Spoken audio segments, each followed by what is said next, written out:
Olá, bem-vindos ao podcast O Mundo a Seus Pés, da secção internacional do Expresso. É um programa semanal que hoje se volta para o outro lado do Atlântico, para o Brasil. Eu sou o Pedro Cordeiro, editor da secção, e vamos para o ar dia 1 de abril, precisamente quando faz 60 anos que um golpe militar derrubou o governo brasileiro, então presidido pelo presidente João Goulart, e instituiu uma ditadura que havia de durar 21 anos até 1985. São meus convidados o Renato Lessa, que é professor de Filosofia na Universidade Católica do Rio de Janeiro e também professor visitante do Instituto de Ciências Sociais da Universidade de Lisboa. Olá, Renato. Olá, Pedro. Como vai? Bem, obrigado. Ainda bem que aceitou participar nesta conversa. Também está aqui em estúdio comigo a Manuela Goxa Soares, camarada da nossa secção internacional. Olá, Manela. Olá. A edição técnica deste episódio está a cargo do João Luís Amorim, a quem também agradeço.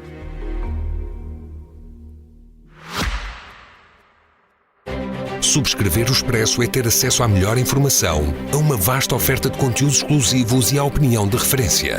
Subscrever o Expresso é tornar-se membro do nosso clube, poder ser voz ativa de uma comunidade informada e beneficiar de vantagens exclusivas. Subscreva o Expresso em expresso.pt/digital. Expresso. Liberdade para pensar. E eu começava por perguntar ao Renato, 60 anos depois e visto daí, do Brasil, como é que se vive, como é que se lida com a memória de uma ditadura que começou há 60 anos, durou mais de 20 e, portanto, que ainda tem entre os brasileiros, evidentemente, muita memória direta do que foram aqueles tempos. Sim, obrigado, Pedro, pela questão. É curioso notar que neste ano de 2024 temos duas efemérides opostas, simétricas e opostas.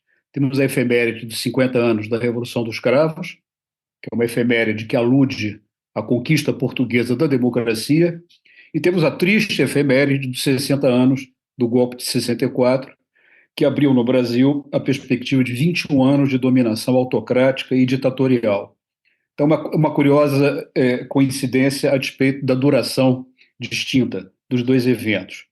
A memória do golpe de 64 no Brasil, ela segue ainda viva, não apenas porque ainda há pessoas biograficamente ligadas ao evento. Eu mesmo tinha 10 anos de idade, mas em uma família extremamente politizada e muito atenta ao processo político de então.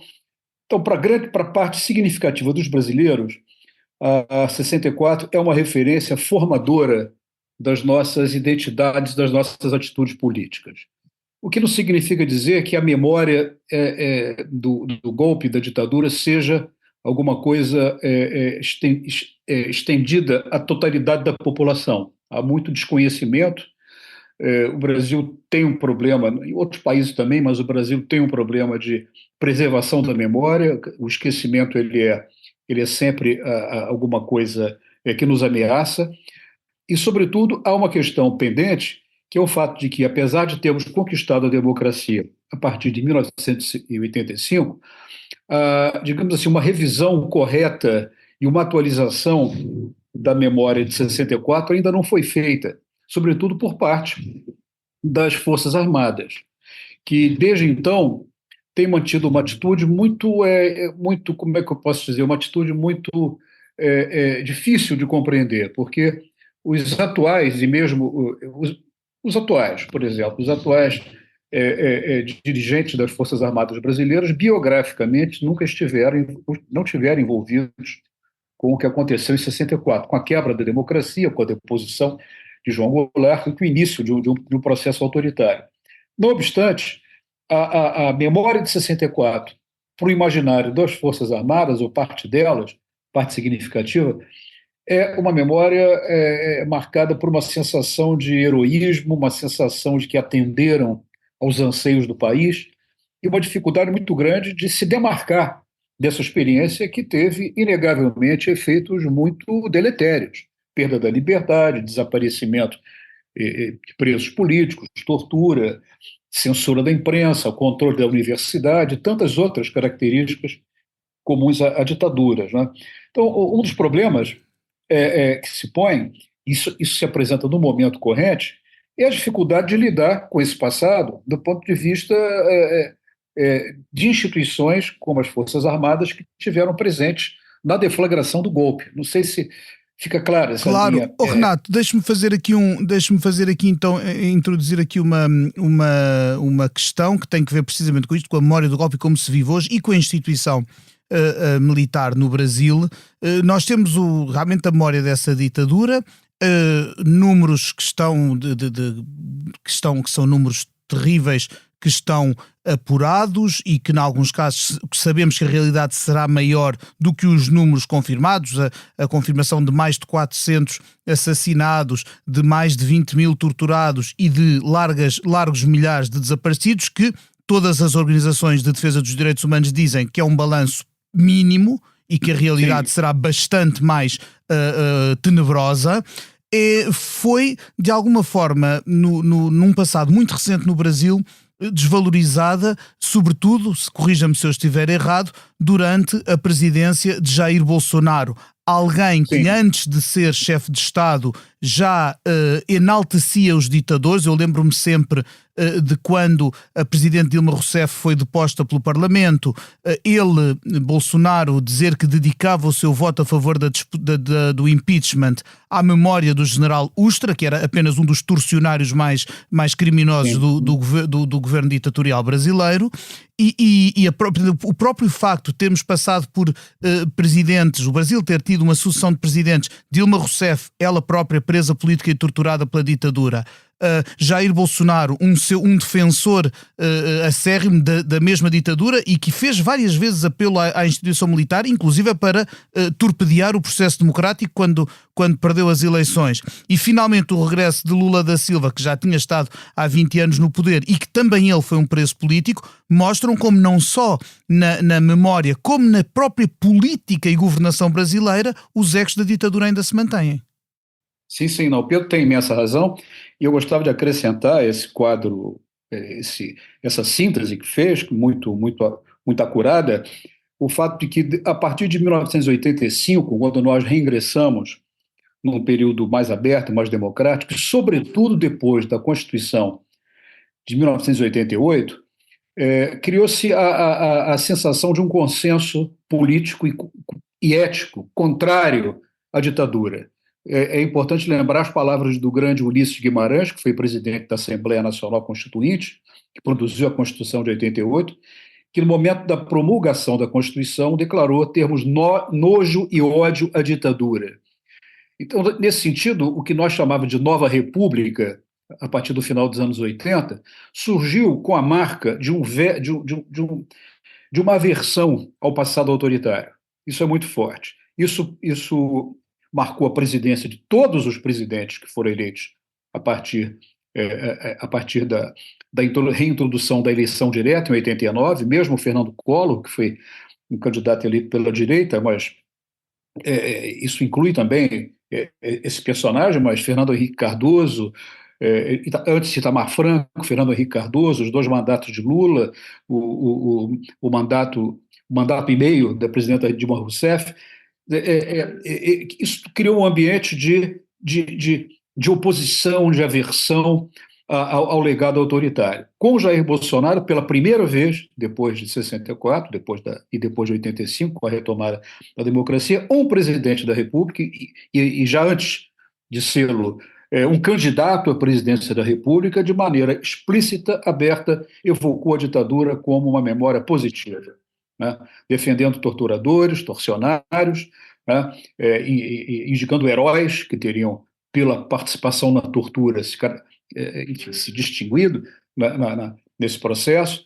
Então, o governo Bolsonaro marcou uma mutação e acentuou no Brasil, a meu juízo, uma divisão que antes estava atenuada, que mesmo políticos não de esquerda, Pedro, de centro-direita, até alguns conservadores, que tinham críticas fortes aos governos, sobretudo do PT, Quando se tratava da defesa das liberdades e da crítica à ditadura, havia um consenso. Claro, nós assistimos a uma alternância entre governo, Exatamente. de governos, tivemos governos tivemos Fernando Henrique, tínhamos tido antes Collor e Itamar, tivemos Lula, portanto, numa norma, e as maiorias no Parlamento também iam mudando, como iam os governadores ou os prefeitos das principais cidades, num funcionamento democrático adversarial, mas havia o consenso do regime democrático, não é?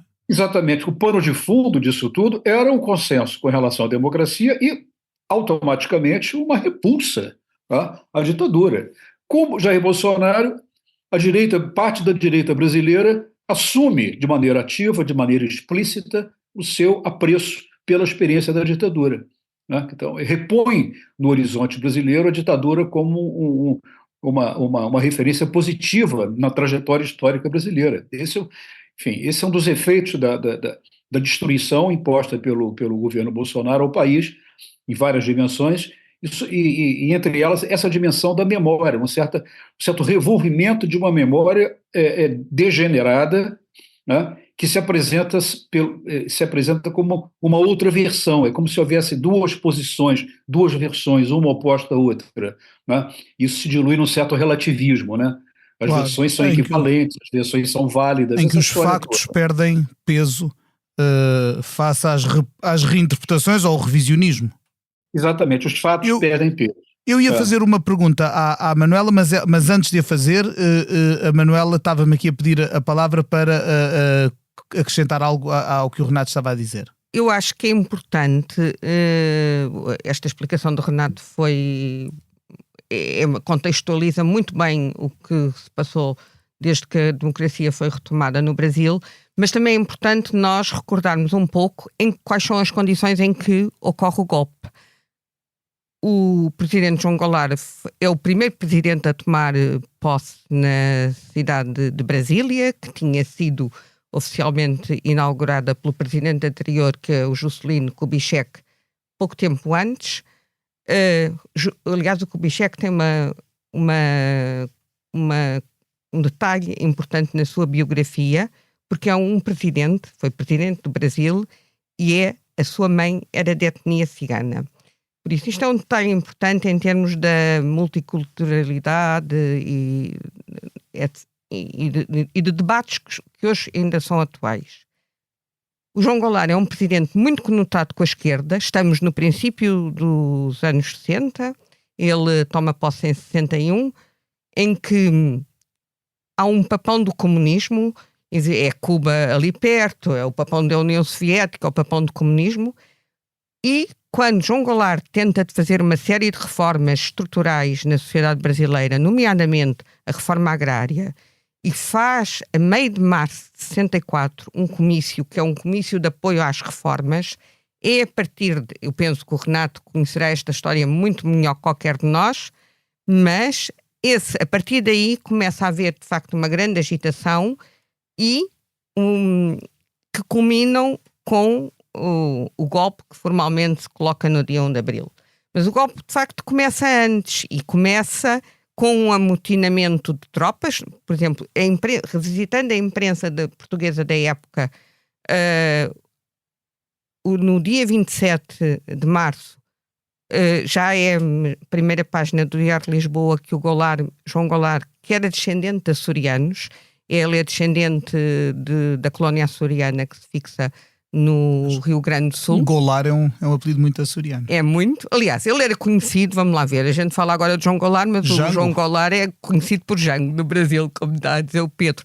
Era um daqueles políticos gaúchos, normalmente do Rio Grande do Sul, que na altura tem um grande peso na política brasileira, tal como o Estado de Minas, e quando o Goulart, no dia 27, já está na primeira página do Diário de Lisboa, que manda prender os marinheiros barricados no Sindicato do Rio, isto é uma sucessão, durante 7 ou 8 dias, o Diário de Lisboa chama sempre este tema à primeira página, com grande destaque, menos num dia em que, é o dia 28 de março, que há um terremoto enorme no Alasca, Anchorage é praticamente destruída, tem grandes danos a cidade, e aí eles puxam pela catástrofe no Alasca. mas o golpe tem uma enorme repercussão internacional, porque também é preciso a gente lembrar-se deste contexto da Guerra Fria.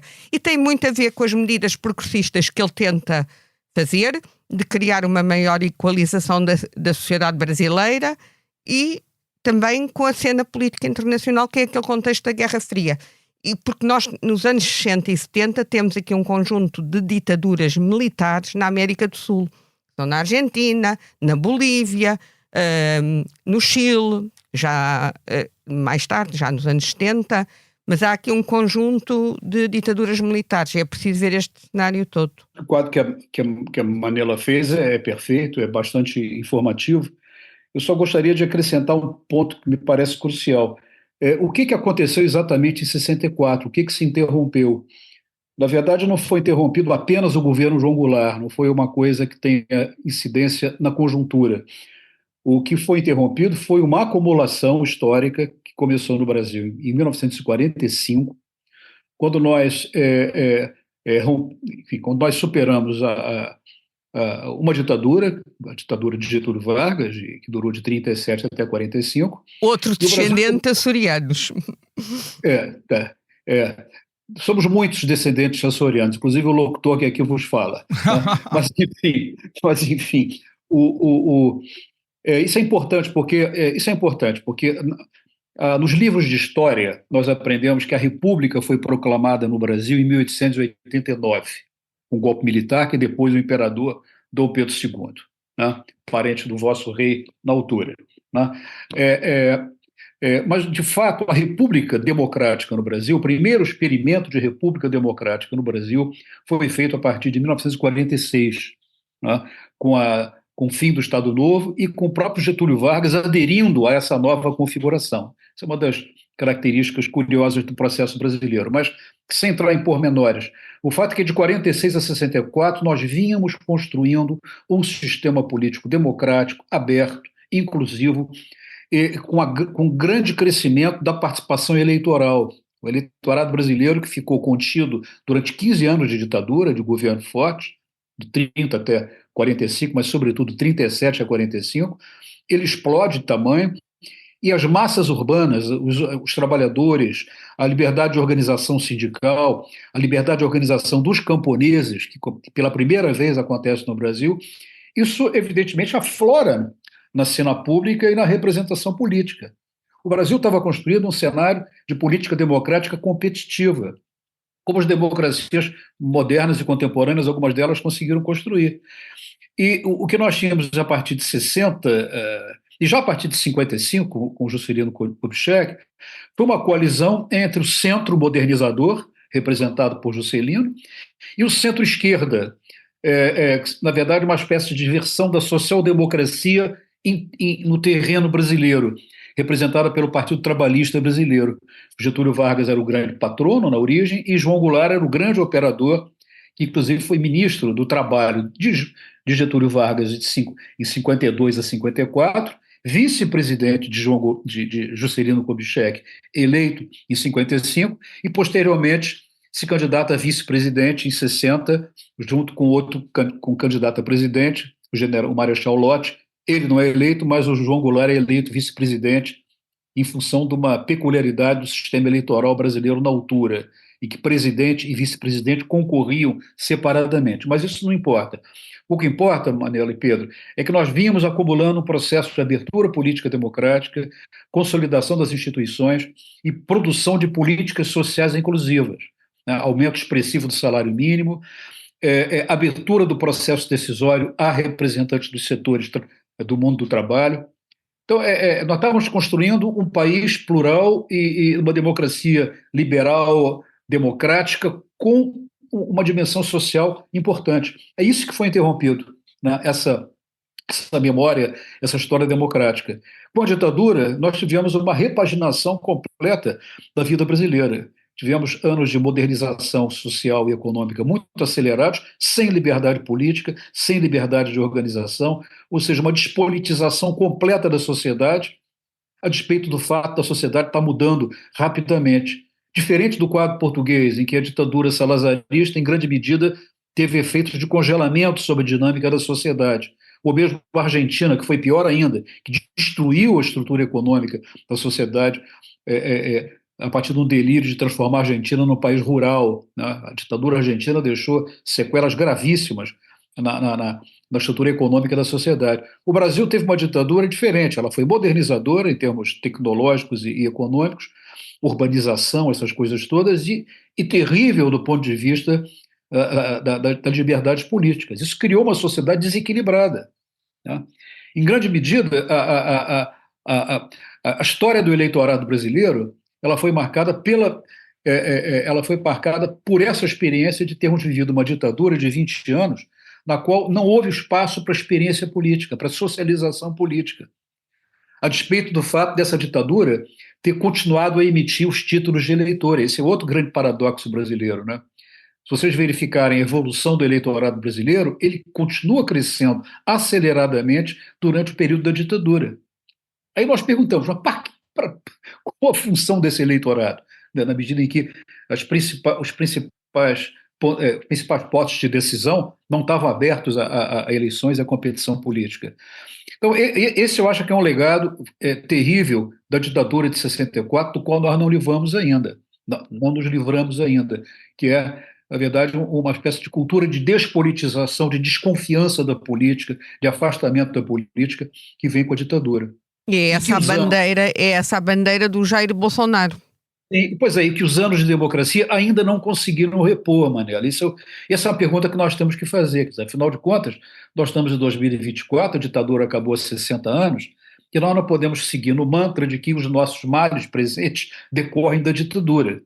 Eu acho que, com a ditadura, houve uma mudança de trajetória no Brasil. Eu acho que esse foi o grande evento traumático na história brasileira, foi a ditadura. Ela foi um erro, ela não era para acontecer, o país não estava condenado a cair na mão, aspas, dos comunistas. Para vocês terem uma ideia, as eleições de 65, que acabaram não ocorrendo, que a ditadura as suspendeu, as eleições de 65 iam ser disputadas por Juscelino Kubitschek, pelo centro, como um homem de centro, que ele sempre foi, até um homem de centro pessoalmente muito conservador.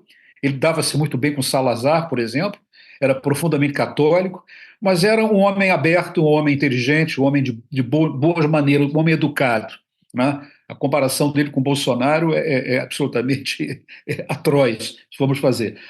Um dos candidatos para 65, portanto, era o Juscelino, e o outro era o Carlos Lacerda, que era o candidato da direita brasileira. Era um democrata, enfim, tentou golpes de Estado, mas tinha uma extração democrática.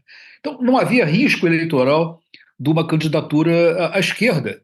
Sim, mas esse papão faz parte do cenário internacional da Guerra Fria, esse papão do comunismo. Sim, mas mas eu acho que o próprio golpe, Manuela, ele não foi uma coisa homogênea. Houve o golpe original e houve golpes sucessivos dentro do golpe. Quer dizer, a parte dos militares que deram o golpe de 64, entre eles Castelo Branco, que foi o primeiro presidente, auto-instituído, né, ditador-presidente, ele estava convencido de que era uma intervenção para limpar o ambiente político dos subversivos e dos corruptos, para usar a expressão da época, e repor o calendário político eleitoral normal. Inclusive, ele era um lacerdista, certo? Ele era um homem profundamente ligado a Carlos Lacerda. Aliás, Renato, só um parênteses, eu acho que essa expressão de limpar a sociedade dos alegados corruptos é uma das expressões mais perigosas que pode, de facto, gerar um caminho para... Sim. Porque o Bolsonaro volta a falar nisso, fala-se nisso em muitos contextos internacionais, sobretudo a extrema-direita usa esta expressão, que é como uma limpeza, quando, de facto, não há garantias nenhumas que eles sejam menos corruptos, que defendam medidas mais justas. Não há garantias nenhumas. Antes, pelo contrário, a prática prova o contrário. Exatamente. A Manuela tem razão completa nisso. O Bolsonaro usou à farta a expressão limpeza, e as sujeiras que ele deixou no país estão a cada dia sendo reveladas, né, como todos nós sabemos. Mas só para completar aquele meu argumento, Manuela, que, na verdade, parte dos que fizeram o golpe de 64 tinha uma perspectiva de limpeza imediata. e para repor as eleições. Só que eles foram ultrapassados por elementos cada vez mais radicais dentro do próprio golpe, que afastaram completamente a ideia de um retorno aos quadros constitucionais habituais. Castelo Branco foi sucedido por outro ditador, Costa e Silva. Arthur da Costa e Silva, bem à direita, né? Costa e Silva foi sucedido por uma junta militar, mais à direita ainda, em 69, um momento terrível em que o regime realmente teve a ponto de quebrar, e logo depois foram sucedidos por um outro ditador mais à direita ainda, Arrastazul Médici, que foi responsável pelo período mais duro da repressão, e a partir daí houve um processo vou dizer, de uma certa atenuação, uma rotinização do regime, com Geisel, e com a ideia estratégica de que a longo prazo aquilo tinha que ter uma certa organização e um retorno a algum tipo de quadro constitucional. A abertura, né, chamada abertura, Geisel começa, há uma eleição em 74 em que a oposição vence, enfim, isso muda um pouco a correlação de forças, sucedido pelo outro ditador Figueiredo, o último ditador, já num clima em que havia ditadura, mas havia sinais já de que a política brasileira havia mudado, inclusive com volta do pluripartidarismo, uma anistia meio confusa, porque anistiava uns e acobertava outros. De qualquer maneira, a ditadura foi se desfazendo. E ela se desfez, no final, através de um ritual que ela mesma inventou, que era o da eleição do presidente da República por um colégio eleitoral e não por votação direta. Quer dizer, a oposição foi capaz, a partir de 1984, 85, se organizar dentro dos quadros do próprio regime autoritário e vencer uma eleição indireta com Tancredo Neves. Então, o nosso caso é um caso singular. Que não chega a tomar posse. É uma ditadura cujo final foi encenado pelas regras que a própria ditadura criou para se perpetuar. É uma coisa curiosa, né? Bom, saímos da ditadura, sim. E o preço que pagamos é que as contas com a ditadura não foram feitas. Entende? É como se houvesse uma saída suave, Mandela, coisa que Portugal não teve, coisa que uma espécie de pacto tácito que permitiu uma transição. Eu gostava de ir aí pegar nessa hipótese, nessa ideia, para explorar um pouco aqui os paralelos e os pontos de contacto com Portugal. O Renato começou por sublinhar que os 60 anos do golpe militar brasileiro acontecem no mesmo ano dos 50 anos do 25 de Abril em Portugal, e eu gostava também de explorar de que forma o 25 de Abril e a democratização de Portugal tiveram um impacto e contribuíram para a democratização do Brasil, e também numa altura em que nos dois países há tendências revisionistas de branqueamento da imagem da ditadura, porque também aqui, com uma direita radical crescente, se tenta minimizar a ditadura do Estado Novo. Bom, a verdade, as ditaduras militares sul-americanas, latino-americanas, de que a Manuela falava há pouco, foram um pouco a refrega, o retrocesso de uma segunda vaga de democratização que os historiadores situam no pós-Segunda Guerra Mundial. Com o 25 de Abril, abre-se a tal terceira vaga de democratização que chega à Espanha à Espanha pós-franquista no ano seguinte, à Grécia dos coronéis, ao Brasil, à Argentina, ao Chile nos anos que seguiram e que depois, no final do século XX, ainda tem a democratização da Europa de Leste a seguir à queda do Muro de Berlim, que é outra história diferente. O que eu pergunto a quarta onda. Exato, de que forma é que a transição, a Revolução Portuguesa, que foi uma revolução por ruptura forçada do antigo regime, causada pelos militares portugueses, e à qual se seguiram 2 anos muito complicados e com risco permanente de guerra civil, de que forma é que esse processo democratizador de Portugal de alguma forma influenciou, quer por incentivo, mas também quer por exemplo do que havia a evitar, de que forma é que influenciou a transição democrática brasileira, sendo muito claro que, por exemplo, com a espanhola essa ligação e essa influência é evidente. No caso da brasileira, como há um distanciamento temporal maior, já é meio dos anos 80, eu gostava de saber, na vossa opinião, se isso também teve um impacto. Manuela? O primeiro sinal que nos vem do Brasil vem-nos que é um sinal público que vem através de uma canção do Chico Buarque, que faz logo uma que Portugal é como que uma musa inspiradora. E, É verdade. e essa canção foi uma das canções bandeiras do nosso processo revolucionário, tal como a outra do Mustaqui. E é Sim, uma aliás, o canção Mustaqui e bandeira. o Chico têm Tem- uma letra com a mesma melodia e com letras, uma canção com a mesma melodia e com letras, uma francesa do Mustaqui e uma portuguesa do Chico Buarque, que é o Fado Tropical, também, que em francês é Portugal. E o Chico tem também, obviamente, depois a canção O Tanto Mar, que é uma canção em que o Brasil deseja ter o mesmo velho cravo que floresceu em Portugal. E por isso, acabou, pronto, a Revolução Portuguesa de facto desperta em 1974 uma curiosidade internacional. Havia um turismo da Revolução. Da mesma forma como hoje há outros tipos de turismo, Portugal foi um sítio para onde vieram estrangeiros de todo o mundo, inclusivamente brasileiros, que vieram refugiados, como vieram de outros países da América Latina, mas foi onde as pessoas vinham ver o que se estava a passar. Veio o Sartre, vieram N intelectuais de toda a parte. Mas a Revolução Portuguesa este golpe militar acontece muito determinado pela guerra colonial. Este país tinha uma guerra que estava perdida em termos militares, em várias frentes, e que estava a ter grandes custos para o país do ponto de vista humanos, sociais, que eram transversais a toda a sociedade, porque estavam a morrer muitos jovens, havia muitos mutilados, e por isso, para além da questão que eram os direitos dos povos das ex-colónias à independência, havia, de facto, essa guerra pesava na sociedade portuguesa. O Brasil, logo a seguir ao 25 de Abril, tem um papel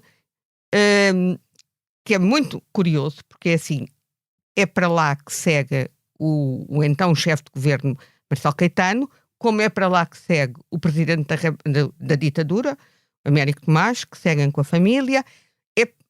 É para o Brasil que vão alguns grandes empresários e outras pessoas. É para ali, digamos, que boa parte das pessoas que saem do país saem quase todas para o Brasil, mesmo que algumas tenham passado primeiro por Espanha. Marcelo Caetano nunca mais de lá saiu. Não quis sair, aliás, está enterrado. Está enterrado por vontade sua. Exatamente, no cemitério de São João Batista. Não quis sair. Mas eu aliás, acho que o Marcelo acaba por se integrar bem no Brasil daquela época.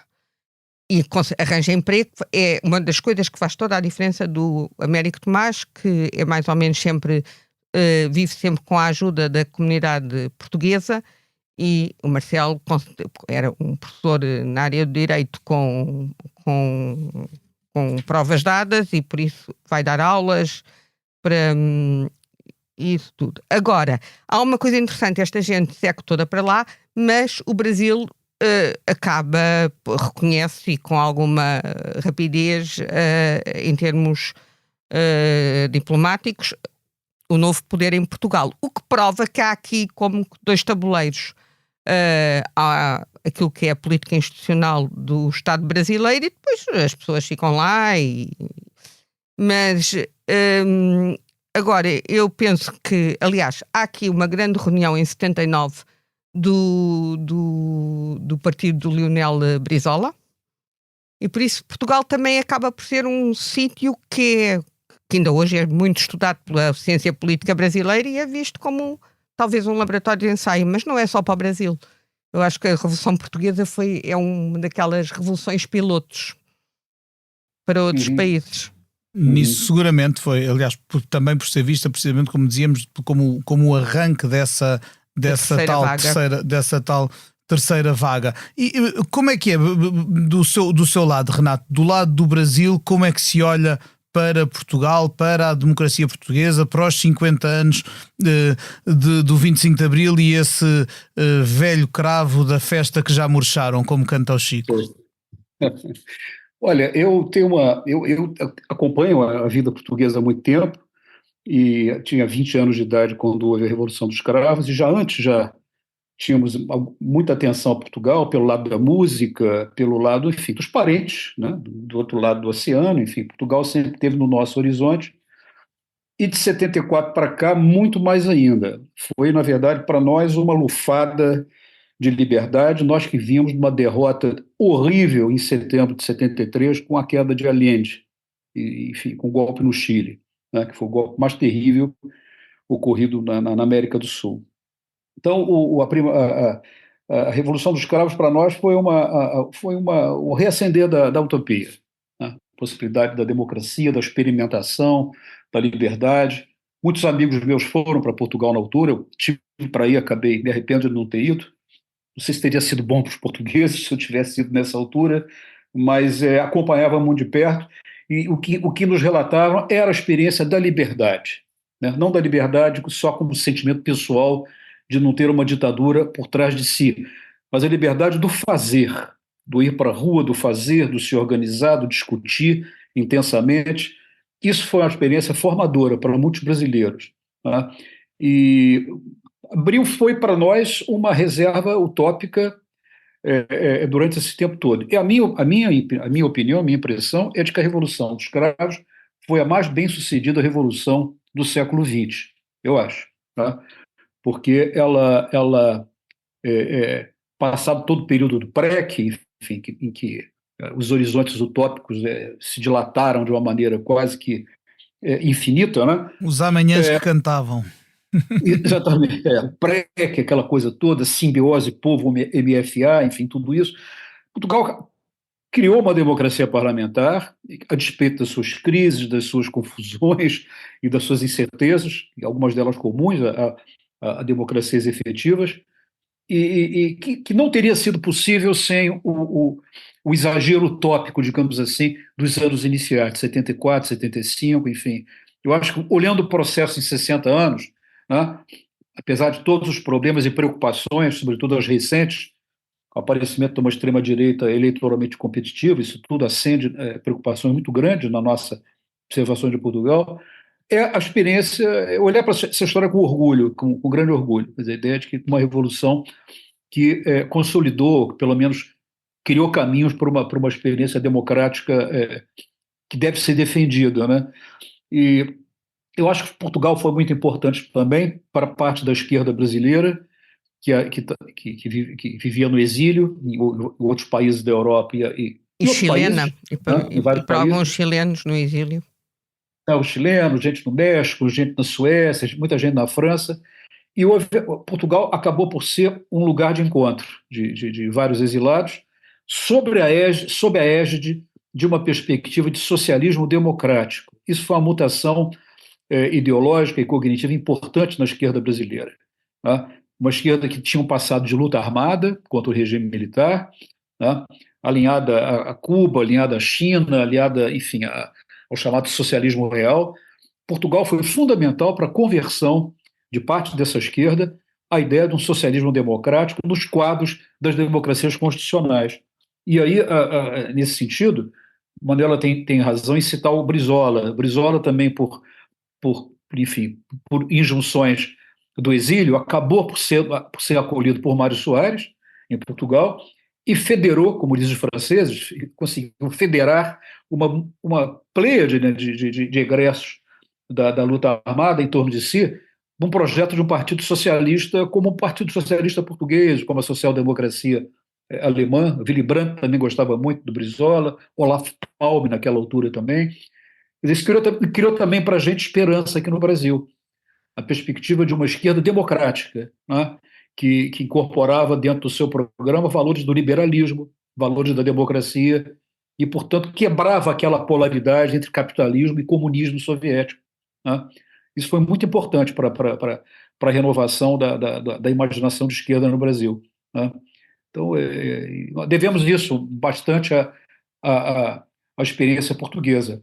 E só mais um comentário sobre o paradoxo, né? Quer dizer, a ditadura brasileira, Geisel na altura, não sei se já era o Geisel. Era o Geisel, era. Já era o Geisel. A ditadura brasileira, ela reconhece o regime e reconhece as independências africanas, antes de vários países. Sim, dos primeiros países. Exatamente. O Brasil, portanto, apesar da ditadura, sempre teve a perspectiva da aproximação dos Estados. Mas eu aí tenho outra perspectiva, quer dizer, o Brasil, de alguma forma, ao ter sido também uma colónia portuguesa, por isso tem a perspectiva do país que está em linha com as outras ex-colónias que se tornam independentes. Sim, sim, mas acontece que o Brasil reconhece a independência dos países africanos a partir do momento que Portugal retoma a democracia e inicia o processo de descolonização. O Brasil não reconheceu as independências dos países africanos antes da queda do salazarismo, certo? Quer dizer, num certo sentido, o Brasil, como é que eu posso dizer? Ele agiu no contexto Institucional, formal. das mudanças proporcionadas pelo 25 de abril. Esse é o ponto. Uhum. Tá? Esse é o ponto. Então, claro que há interesses estratégicos, a África, etc. e tal, tudo isso, enfim. Mas poderia ter feito isso antes, né? Não fez. Né? Seria difícil fazer, né? Muito difícil fazer. Mas para não tirar aqui o protagonismo da mutação portuguesa, né? De reverter o quadro da relação com as ex-colônias, né? Isso foi muito, muito importante. E um dos motores da própria Revolução, né? Da própria Revolução Portuguesa. Completamente. Aliás, a guerra colonial esteve foi um de vários, mas um dos mais fortes motivos para a ação dos militares em 74. O que era a força do Império Português acabou por ser o seu ponto fraco, né? O seu ponto de ruptura, né? A ideia da própria guerra colonial, né? Exatamente. Nós estamos a chegar ao fim do nosso tempo, mas ainda vos deixo um minuto para algum comentário final que queiram acrescentar antes de nos despedirmos. Manuela. O meu comentário final tem a ver com o que se passa hoje.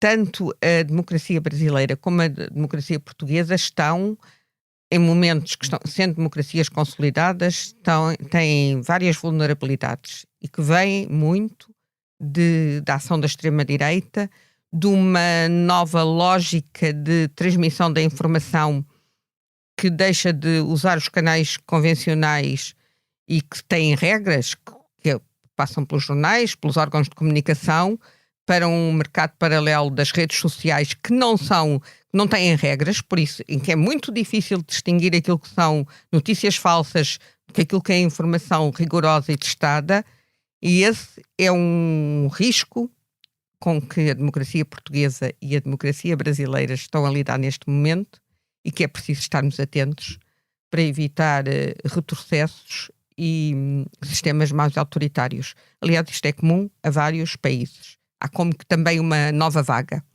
Renato, alguma nota final? A nota final é um ponto que a Manuela levantou, que eu acho que é crucial, é o fato de que a democracia, originalmente, ela é pensada não apenas como o governo da maioria, mas também o governo da opinião, né? Quer dizer, a qualidade da democracia tem a ver também com a qualidade da opinião dos eleitores, dos cidadãos, e essa qualidade dos cidadãos tem a ver com o acesso a informações críveis, né? Informações críveis e claras, e que possam ser compartilhadas. E esse é um pressuposto da democracia que está a ser destruído em toda parte, não só no Brasil, não só em Portugal, mas é um drama aqui na França, onde eu estou no momento, mas em outros países da Europa também isso se põe como questão. O que a filósofa Hannah Arendt, né, designou há muito tempo atrás como a presença da mentira na política, né? Como é que qualquer coisa que possa ser dita é aceita como verdadeira? Como é que a ideia de que vamos limpar o Brasil, vamos limpar Portugal, faz sentido para alguém de uma maneira suficiente para aderir a um certo apelo político? Quer dizer, isso é muito preocupante, né?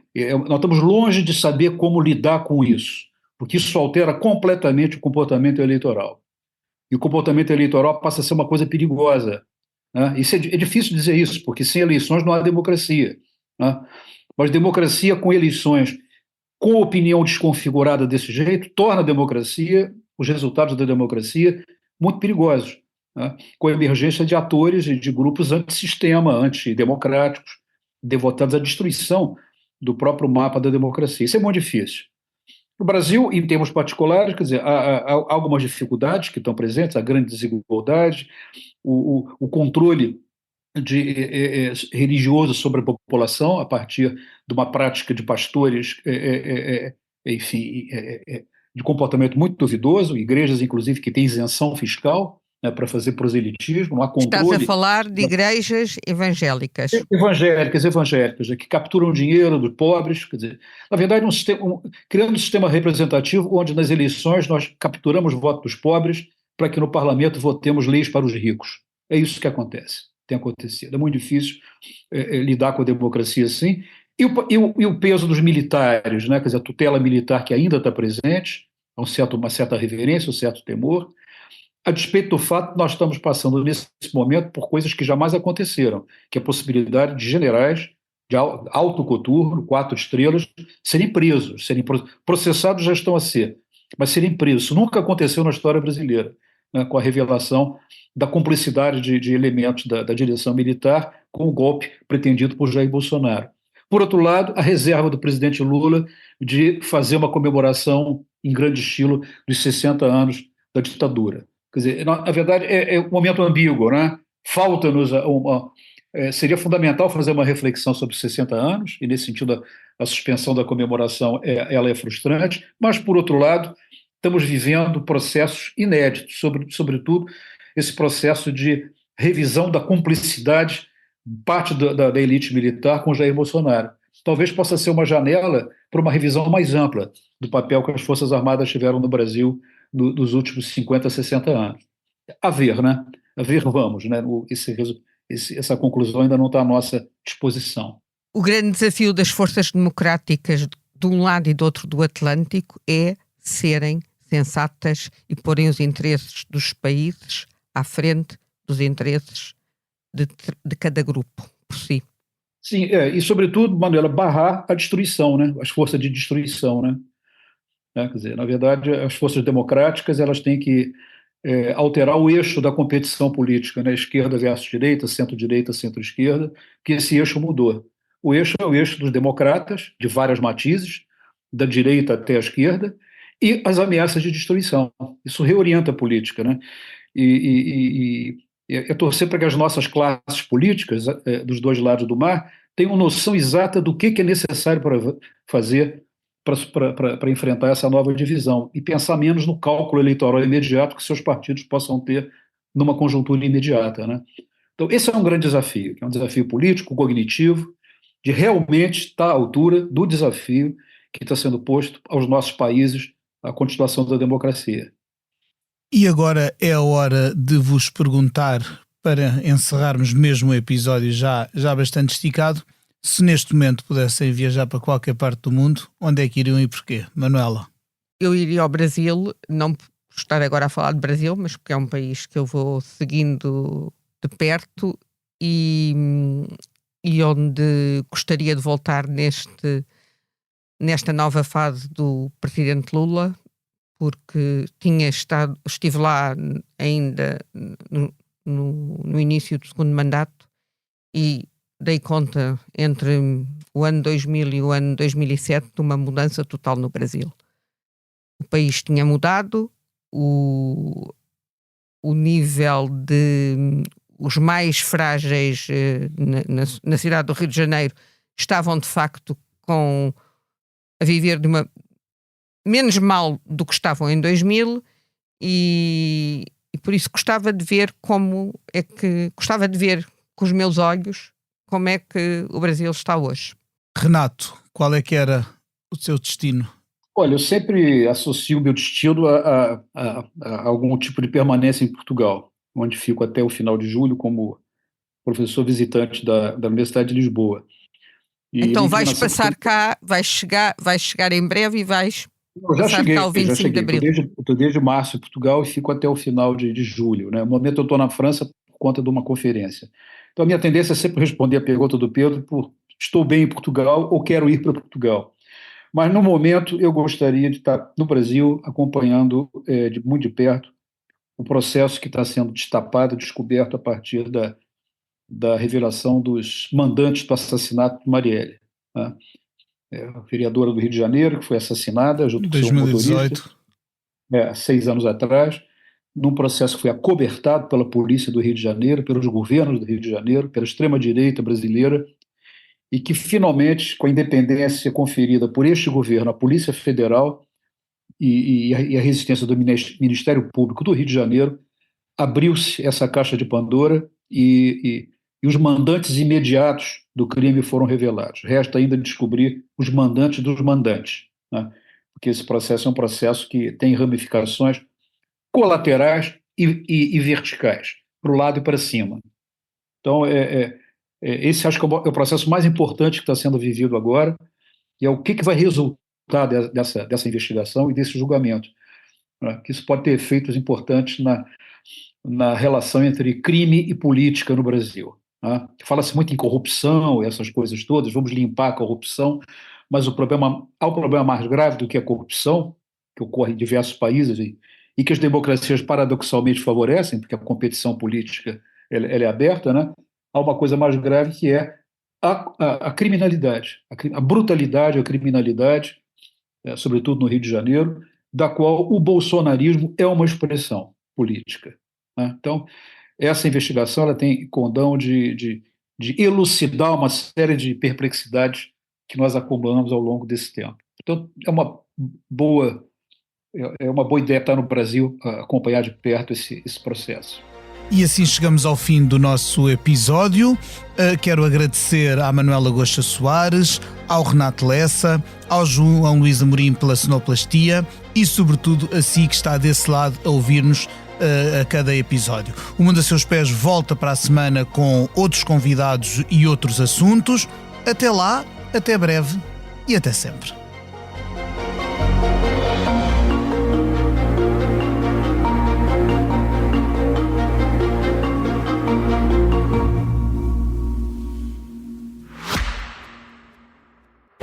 Subscrever o Expresso é ter acesso à melhor informação, a uma vasta oferta de conteúdos exclusivos e à opinião de referência. Subscrever o Expresso é tornar-se membro do nosso clube, poder ser voz ativa de uma comunidade informada e beneficiar de vantagens exclusivas. Subscreva o Expresso em expresso.pt/digital. Expresso. Liberdade para pensar.